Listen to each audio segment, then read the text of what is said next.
Hello everyone, welcome to this channel. तो आज हम लेके आए हैं लेक्चर नंबर 11 जिसका टाइटल है करंट इलेक्ट्रिसिटी। इस लेक्चर में पहले हम पढ़ने वाले हैं कॉन्सेप्ट्स, जो इसके इंपॉर्टेंट कॉन्सेप्ट्स है वो पढ़ेंगे। उसके बाद दूसरे इसके पार्ट में हम प्रीवियस से इसके क्वेश्चंस जो जेईई मेन में आ चुके हैं उनको डिस्कस करने वाले हैं। ठीक, तो यदि आप इस चैनल पर नए हैं और या पुराने भी हैं, सब्सक्राइब नहीं किया है तो सब्सक्राइब कर लेना, अभी प्लीज़ सब्सक्राइब कर लेना। तो चलिए आगे चलते हैं। इसमें सबसे पहले हम पढ़ते हैं करंट के बारे में। सबसे पहले हमारे पास आता है करंट, और करंट के हमारा फॉर्मूला होता है करंट का dq बाई dt। ये dq बाई dt की जो टर्म्स में करंट लिखा जाता है इसे इंस्टेंटेनियस करंट कहा जाता है। एक इंस्टेंट ऑफ टाइम पर जो करंट की वैल्यू है इसे कहा जाता है इंस्टेंटेनियस करंट। और एक होता है हमारे पास एवरेज करंट, और एवरेज करंट का फॉर्मूला होता है delta Q by delta T. एक टाइम इंटरवल में जो करंट निकाला जाता है उसे एवरेज करंट कहा जाता है। एक इंस्टेंट पे निकालते हैं तो इंस्टेंटेनियस करंट होता है। ये फॉर्मूले आप रखें याद। उसके बाद दूसरा हमारे पास होता है ओम्स लॉ। ठीक, ओम्स लॉ का एक फॉर्म आपने पढ़ रखा है जो है V is equal to I into R. यदि आपके पास एक कंडक्टर है जिसमें एक तरफ हायर पोटेंशियल है, दूसरी तरफ लोअर पोटेंशियल है, सो हायर से लोअर पोटेंशियल की तरफ जो है वो करंट का फ्लो होता है, और उस करंट की जो वैल्यू है वो इस तरीके से वेरी होती है। V is the potential difference, ज्यादा पोटेंशियल माइनस कम potential, is equals to current in that conductor, R is resistance of that conductor. और रेजिस्टेंस के बारे में भी जानते हैं कि यदि आपके पास एक यूनिफॉर्म एरिया का एक रेजिस्टर है, कंडक्टर है, जिसका क्रॉस सेक्शन एरिया A है, जिसकी लेंथ L के बराबर है, जिसका रेजिस्टिविटी रो के बराबर है, तो रेजिस्टेंस का फॉर्मूला होता है rho L upon A, rho L upon A। इसके बाद आता है हमारे पास और formula that J is equal to sigma into E. J होता है आपके पास करंट डेंसिटी, ये होता है आपके पास करंट डेंसिटी, और करंट डेंसिटी का मतलब है कि current upon area. Sigma is conductivity, sigma क्या है आपके पास, कंडक्टिविटी है, और E जो है वो क्या है आपके पास, इलेक्ट्रिक फील्ड, इलेक्ट्रिक फील्ड। दूसरा फॉर्मूला हमारे पास है कि current I is equal to N A E V D. यहाँ पे n जो है वो क्या है, नंबर डेंसिटी है, number density of electron, number density of free electron, ये आपके पास है n। a is area, e is charge on electron, और vd जो है वो क्या है, ड्रिफ्ट स्पीड है, ड्रिफ्ट स्पीड। ठीक, और I क्या है आपके पास, करंट है, करंट। और यहाँ पे E जो होता है वो होता है आपके पास रो J के बराबर। ये फॉर्मूला भी आप याद रखें। E जो है इलेक्ट्रिक फील्ड है, रो है रेजिस्टिविटी, J है आपके पास करंट डेंसिटी। और इसके बाद आपको यहाँ पे मिलता है कि जो मोबिलिटी होती है, एक टर्म होता है मोबिलिटी, मोबिलिटी को डिफाइन किया जाता है drift velocity divided by E। Vd by E होता है मोबिलिटी का फॉर्मूला, Vd बाय E। ठीक, तो ये हो गया formula, I is equal to N A V D हो गया। और एक और फॉर्मूला है आपके पास कि drift velocity Vd is equal to E by M into tau, into tau. Tau जो होता है यहाँ पे मीन फ्री टाइम होता है, mean free time. Mean free time का मतलब है कि दो सक्सेसिव कोलिजन्स के बीच में जो टाइम मिलता है एक इलेक्ट्रॉन को, उसे मीन फ्री टाइम कहा जाता है। ठीक है, आगे इसके बाद हम चलते हैं और पढ़ते हैं रेजिस्टेंस के कॉम्बिनेशन के बारे में। तो यहाँ पे हम लिखेंगे combination of resistance, combination of resistance. ठीक, ये सबको आता है ना, कि ये आपके पास यदि सीरीज में आपके पास रेजिस्टेंस कनेक्टेड है तो R इक्विवेलेंट की वैल्यू होती है R1 plus R2 plus R3 के बराबर। ठीक, सीरीज में यदि रेजिस्टेंस लगे हैं तो सब में सेम करंट फ्लो होता है। यदि आपके पास resistance R1, R2, R3 connected हैं सीरीज में तो इनमें सेम करंट फ्लो होता है सब में। और किसी भी एक रेजिस्टर के अक्रॉस यदि पोटेंशियल डिफरेंस देखना है तो आप फॉर्मूला लगा सकते हैं I इंटू R1। इसके अक्रॉस पोटेंशियल डिफरेंस लिखना है तो आप लिख सकते हैं I इंटू R2। इसके अक्रॉस पोटेंशियल डिफरेंस देखना है तो आप लिख सकते हैं I इंटू R3। ठीक, अब एक होता है आपके पास पैरेलल कॉम्बिनेशन, पैरेलल कॉम्बिनेशन। इसमें रेजिस्टेंस जो है इस तरीके से लगे होते हैं, R1 R2 एंड R3। और इसमें क्या खास बात होती है कि जितने भी रेजिस्टेंस है उनके अक्रॉस पोटेंशियल डिफरेंस जो है सेम रहता है। ये इस रेजिस्टेंस के अक्रॉस पोटेंशियल डिफरेंस जो है, इसके अक्रॉस जो पोटेंशियल डिफरेंस है, इसके अक्रॉस जो पोटेंशियल डिफरेंस है वो सेम रहता है। और यहाँ पे इनका जो इक्विवेलेंट होता है 1/R equivalent is equal to वो होता है 1/R1 plus 1/R2 plus 1/R3 plus so on. यदि आपके पास सिर्फ दो रेजिस्टर्स हैं तो आप यहाँ पे R इक्विवेलेंट का ये आसान फॉर्मूला रख सकते हैं, R1 R2 upon R1 plus R2। ये फार्मूला आप रख लीजिए याद। अब यहाँ पे बात याद ये रखनी है कि यदि मान लीजिए इस रेजिस्टेंस में जो करंट है I1 के बराबर है, इसमें करंट I2 के बराबर है, इसमें करंट I3 के बराबर है, so I1 R1 is equals to I2 R2 is equals to I3 R3 आप यहाँ पे इस्तेमाल कर सकते हैं। ठीक, तो ये बात समझ में आ गई सीरीज कॉम्बिनेशन पैरेलल कॉम्बिनेशन की। अब आपको ये याद रखना है कि यदि आपके पास सीरीज में आपके पास रेजिस्टर्स रखे हैं तो इन सारे रेजिस्टर्स का जो इक्विवेलेंट पावर जो जनरेट होता है, पावर जो कंज्यूम होता है वो किसके बराबर होता है 1/P equivalent is equal to 1/P1 plus 1/P2 plus 1/P3। इस तरीके से जो है टोटल पावर निकाल सकते हैं कि टोटल पावर कितना कंज्यूम करते हैं। और यदि पैरेलल में आपके पास रेजिस्टर्स रखे हैं तो आप यहाँ पे लिख सकते हैं कि P total consumed is equal to इस पूरे कॉम्बिनेशन की वजह से कितना पावर कंज्यूम हो रहा है, तो आप लिख सकते हैं P1 plus P2 plus P3 plus so on. ये टोटल पावर कंजम्पशन का फॉर्मूला है। इसके बाद हम पढ़ते हैं सेल का कॉम्बिनेशन। सेल्स का कॉम्बिनेशन देखते हैं तो यदि आपके पास सेल जो है सीरीज में लगे हुए हैं, आपके पास ये सेल है, सेल का EMF E1, इसका इंटरनल रेजिस्टेंस R1, सेल का EMF E2, इसका इंटरनल रेजिस्टेंस R2, और यहाँ पे और भी सेल्स लगे हैं सीरीज में, तो इन सब का जो इक्विवेलेंट होता है उसका इक्विवेलेंट EMF जो है वो होता है आपके पास E1 plus E2 plus E3 plus so on. आप पोलैरिटी ज़रूर देख लीजिए, यदि पोलैरिटी एक ही तरह से लगी है तो आप सब जगह प्लस लिखेंगे, यदि एक जगह ऑपोजिट पोलैरिटी से बैटरी लगाई गई है तो आप यहाँ पे -E जो है आप लिख देंगे। और R इक्विवेलेंट की जो वैल्यू है वो आप लिखेंगे R1 plus R2 plus R3 plus so on. और यदि बैटरीज जो हैं, सेल जो हैं वो पैरेलल में लगे हैं कुछ इस तरीके से, यहाँ पे EMF E1, internal resistance R1, यहाँ पे EMF E2 और इंटरनल रेजिस्टेंस R2, और इसी तरीके से और भी बैटरीज लगी हुई हैं E3, R3 and so on. तो यहाँ पे इक्विवेलेंट EMF जो होता है वो होता है आपके पास E1 by R1 plus E2 by R2 plus so on divided by 1/R1 plus 1/R2 plus so on.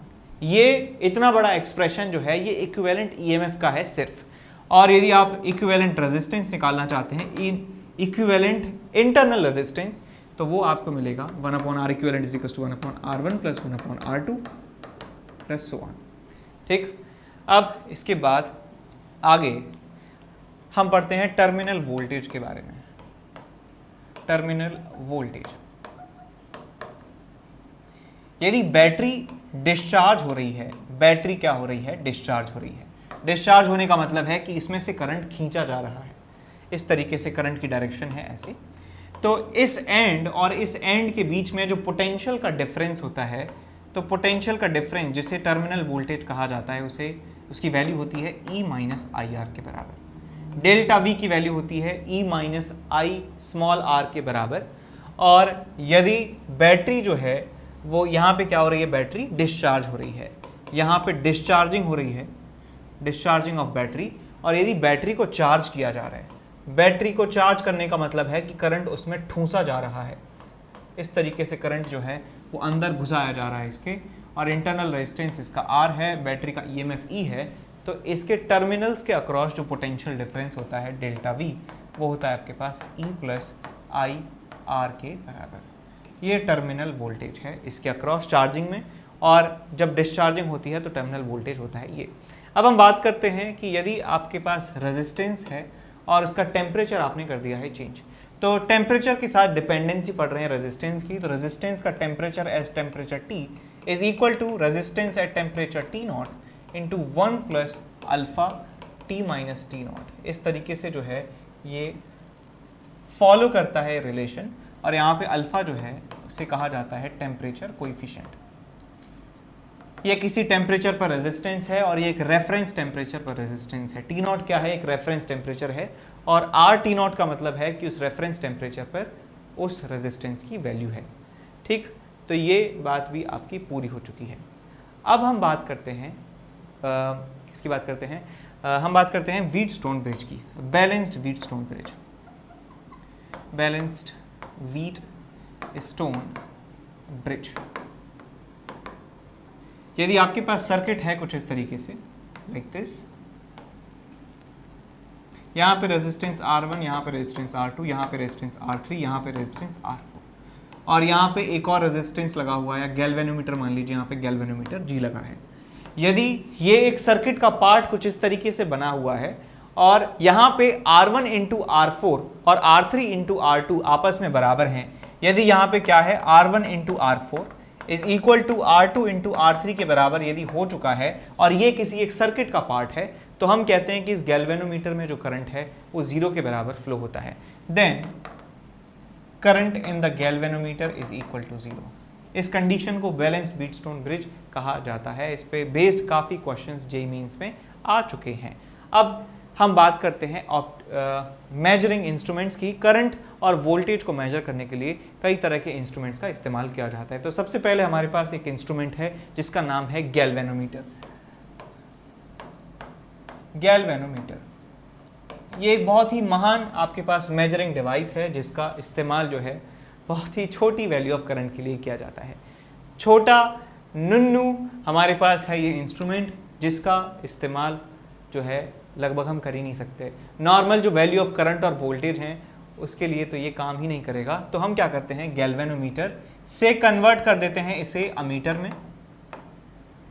और इसको हम कन्वर्ट कर देते हैं वोल्ट मीटर में। वोल्ट मीटर में अब ध्यान से सुनिए कैसे इसे वोल्ट मीटर में कन्वर्ट किया जाता है, कैसे इसे गैल्वेनोमीटर में कन्वर्ट किया जाता है।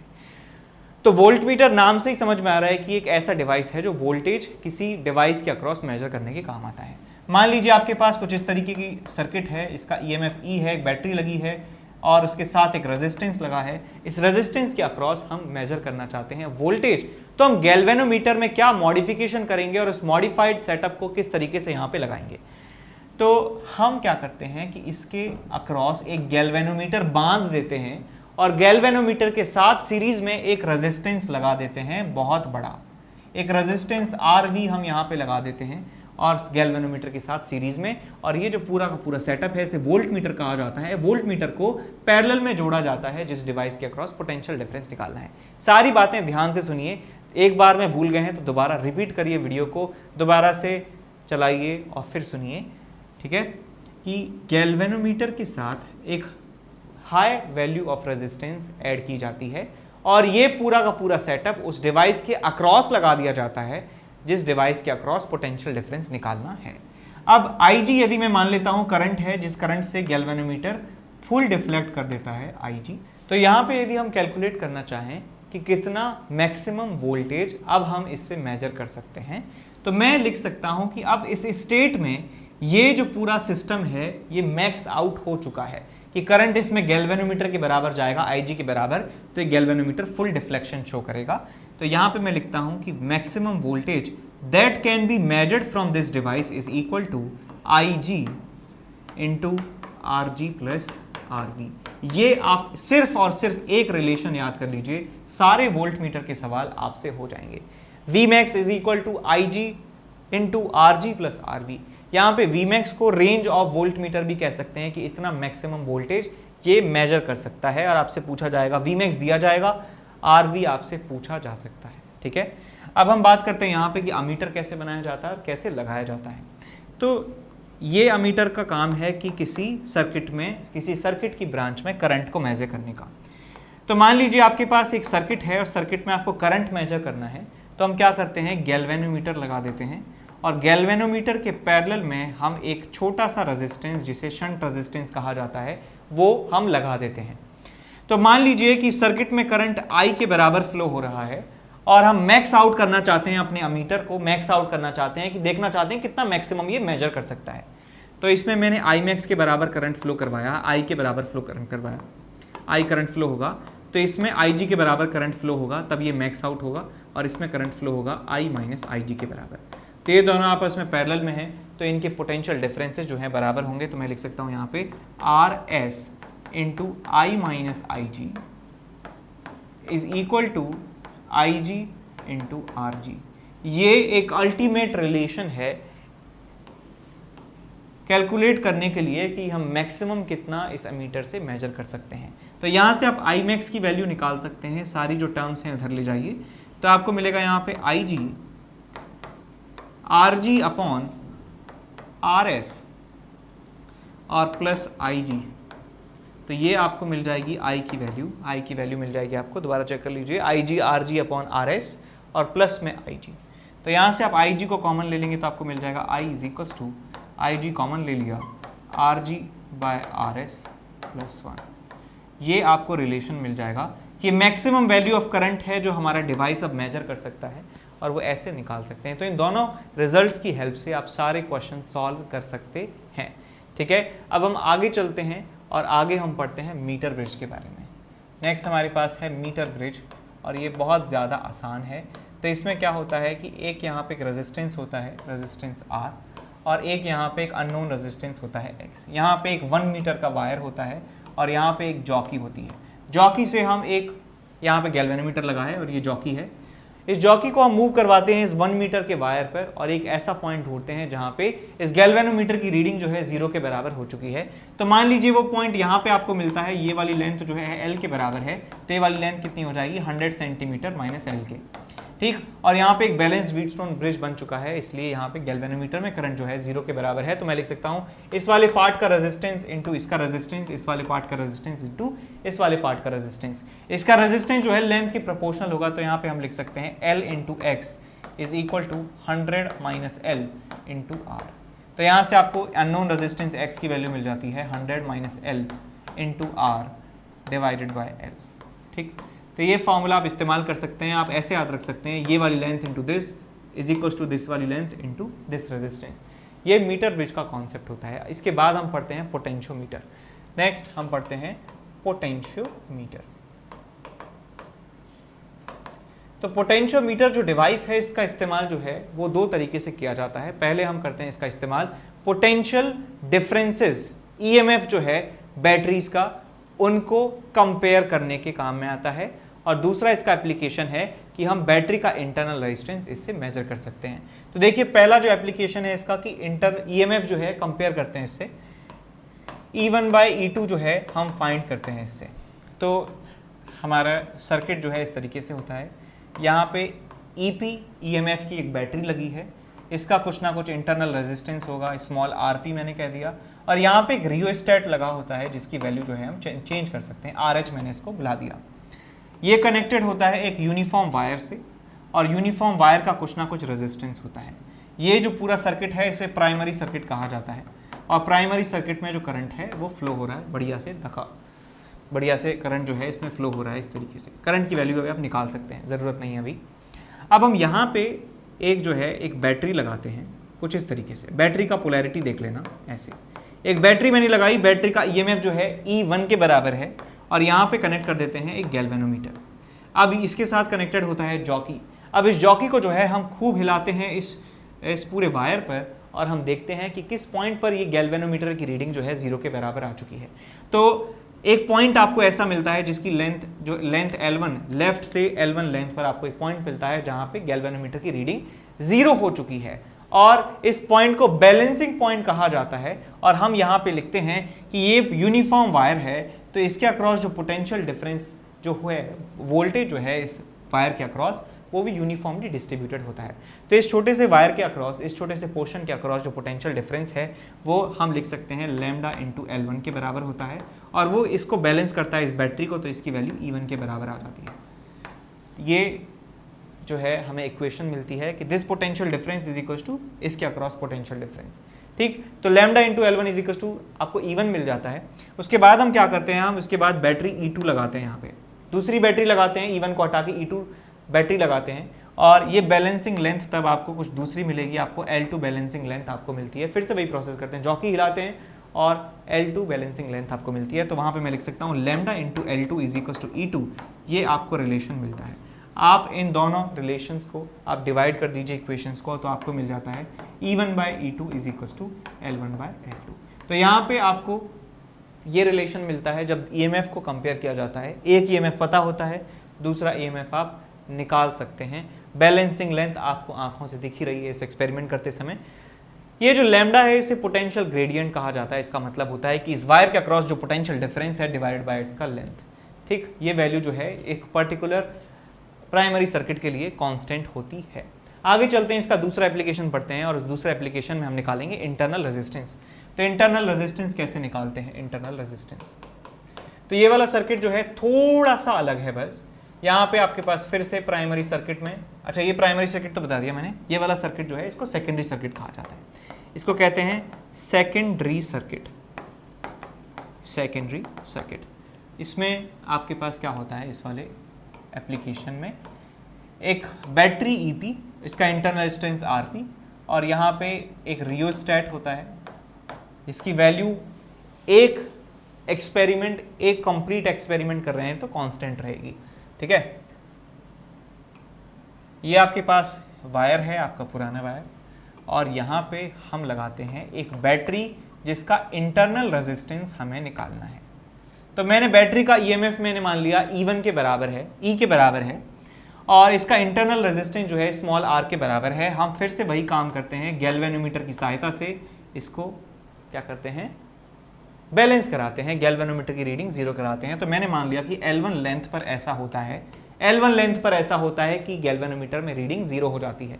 तो मैं यहाँ पे लिख सकता हूँ potential gradient lambda into L1 is equal to E1। फिर से वही चीज जो हमने सबसे पहले करी थी पिछले वाले एक्सपेरिमेंट में, कि lambda into L1 is equal to E1, E equation number 1। अब हम क्या करते हैं कि हम इस बैटरी को शंट कर देते हैं। मतलब क्या है कि हम एक शंट रेजिस्टेंस यहाँ पे अप्लाई कर देते हैं। शंट रेजिस्टेंस मैंने यहाँ पे लगा दिया, और फिर से हम बैलेंसिंग लेंथ ढूंढते हैं कि कब ये गैल्वेनोमीटर में रीडिंग 0 के बराबर आ रही है। अब हमें L2 लेंथ के ऊपर, L2 लेंथ पर ऐसा मिलता है कि L2 लेंथ पर अब हमें गैल्वेनोमीटर में रीडिंग 0 मिल चुकी है। गैल्वेनोमीटर में करंट रीडिंग जो है यदि 0 के बराबर है तो यहाँ से कोई भी करंट जा नहीं रहा है, तो इसका मतलब यहाँ से भी कोई करंट आ नहीं रहा है। जो करंट है वो इसी सर्किट में घूम रहा है। तो इस सर्किट में जो करंट की वैल्यू है मैं लिख सकता हूँ, इसमें करंट की वैल्यू कितनी आ जाएगी, I is equal to E upon R plus RS के बराबर। तो इस रजिस्टर के अक्रॉस पोटेंशियल डिफरेंस कितना आ जाएगा, इस रजिस्टर के अक्रॉस पोटेंशियल डिफरेंस आ जाएगा VRS में लिखना चाहूँ तो आपको मिलेगा I इंटू RS के बराबर। तो आपको मिल जाएगा ये E into RS divided by R plus RS, और यही पोटेंशियल डिफरेंस ही तो इसको बैलेंस कर रहा है। तो यहाँ पे मैं लिख सकता हूँ lambda into L2 is equal to this potential difference. This potential difference कितना है, E into RS divided by R plus RS। अब इन दोनों इक्वेशंस को क्या कर दीजिए, आप डिवाइड कर दीजिए। इन दोनों इक्वेशंस को आप डिवाइड करेंगे तो आपको मिलता है यहाँ पे L1 by L2 is equal to, ये मिलेगा आपको R plus RS divided bye RS। ठीक, तो यहाँ से आप स्मॉल r की वैल्यू निकाल सकते हैं बड़ी आसानी से। तो यहाँ से आपको मिल जाएगा R अपॉन RS प्लस 1, और ये आपको मिल जाएगा L1 by L2 minus 1 into RS is equal to internal resistance. तो ये फार्मूला भी आप याद रख सकते हैं। यहाँ पे आपको याद रखना है कि L1 जो है वो बिना शंट किए बैलेंसिंग लेंथ है, और L2 जो है वो बैलेंस, जो शंट करने के बाद बैलेंसिंग लेंथ है। ठीक है, इस तरीके से आप जो है क्वेश्चंस पोटेंशियोमीटर के सॉल्व कर सकते हैं। हेलो बच्चों, जो 11th से 12th मूविंग स्टूडेंट्स हैं और जो इस साल IIT JEE एडवांस क्रैक करना चाहते हैं बच्चों, उनके लिए बहुत ही बेहतरीन बैच स्टार्ट होने वाला है अनअकैडमी पे, इवॉल्व बैच, जो कि 7 अप्रैल से स्टार्ट हो रहा है। यानी कि JEE 2022 में जिनको अपना एग्ज़ाम देना है उनके लिए बैच है। ठीक है बच्चों, और इस बैच में पढ़ाने वाली जो टीम है वो कोटा की टॉप फैकल्टीज़ की टीम है। ठीक है ना, सभी टीचर्स कोटा की टॉप फैकल्टी हैं, और इस साल यानी कि इस करंट ईयर में इस टीम ने बेस्ट रिजल्ट दिए हैं, और ये अनअकैडमी की नंबर 1 टीम है बच्चों। तो मैं आपको यही कहूँगा कि ये बैच आपके लिए बहुत ही बेनिफिशियल है, और जब भी आप इसको सब्सक्राइब करोगे तो NKC सर लाइव करके कोड डालना मत भूलिएगा, उससे आपको 10% का डिस्काउंट मिलेगा। ठीक है बच्चों, जल्दी से जल्दी इस बैच को ज्वाइन कर लीजिए, ये आपके लिए बहुत ही बेनिफिशियल प्रूव होगा।